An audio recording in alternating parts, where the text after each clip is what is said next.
This is the Macnean Bridge. This is where the Sligo, Leitrim and Northern Counties Railway crossed the Macnean. It's the connection between Upper and Lower Loch Macnean. It also marked the border between north and south.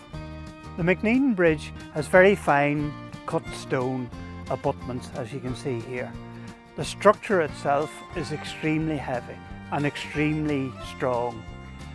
The bridge itself survived the railway for many years, but during the last troubles, for security reasons, the army decided that it would have to be blown up to prevent terrorists using it as an escape route between the two jurisdictions.